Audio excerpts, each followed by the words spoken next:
Merry Christmas. This year, Christmas and Hanukkah are on the same day. And so I say to you, Happy Hanukkah. And the next day is Kwanzaa. So I say to you folks, Happy Kwanzaa. It's a time of celebration, a time when we give thanks and we enjoy fellowship and presents. Santa Claus is a Christian character. In about the year 300, there was a priest who was known for miracles. He loved children and he worked well with children, and he became rather famous for that sort of thing. One of the big miracles that he performed was putting some gold in the stockings of a man who was very, very poor, who had 3 daughters, and he could not marry them unless he had a dowry.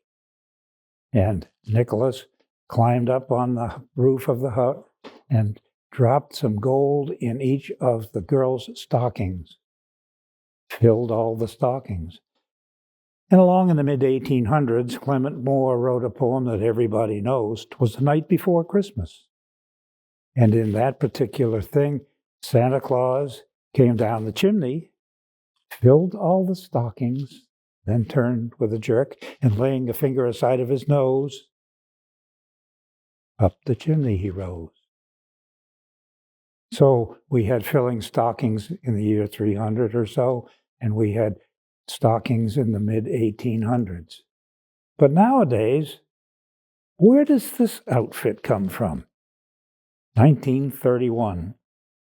Coca-Cola bought the rights to a character from Thomas Nast. He was a political cartoonist, and Coca-Cola took his character and dressed him up.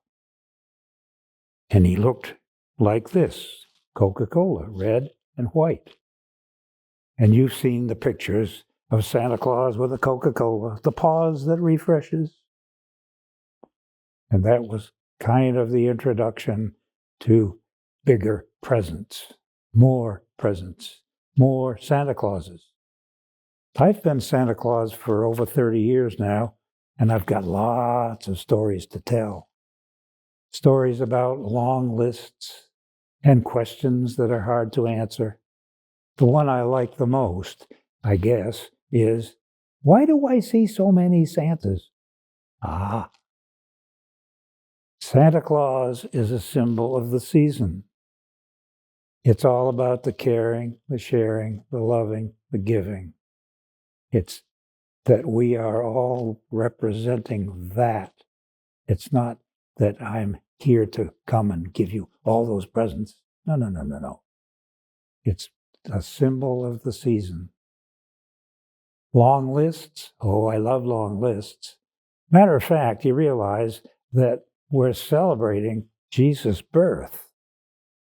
And there were 3 wise men that came to give him presents. And I like to ask the child with a long list, well, whose birthday is it? Oh, they usually know it's Jesus' birth. And I say, well, how many presents did he get? And the answer comes back, 3? Yeah, 3. So I think over the years, the kids have gotten used to me, and when they come, they only have 3 requests anymore. And once in a while, I get somebody that wants more. But I talk about one particular thing. I tell the child or children, look around the room and see who's there when you're opening your presents. Those are the people that love you. And if you have any questions or problems, go to somebody that's in that room at that time. Now, it doesn't have to be mom and dad. It can be Uncle Charlie or the next door neighbor. It's somebody that you feel comfortable with. Go to them and say, hey, can we talk? Eyeball to eyeball. This doesn't work. If I see a tear in your eye, there's no way you can tell me that this way. I have to see you. And if you sit down with one of these people that you know loves you, and you just tell them what your problem is, you'll get the answers. So to me, that's what Christmas is all about. It's about the caring, the loving, the sharing of family and friends, not about getting a bunch of stuff. And if you'll remember that, and when you see a Santa Claus, you'll say, ah, I remember. And so I remain forever Santa.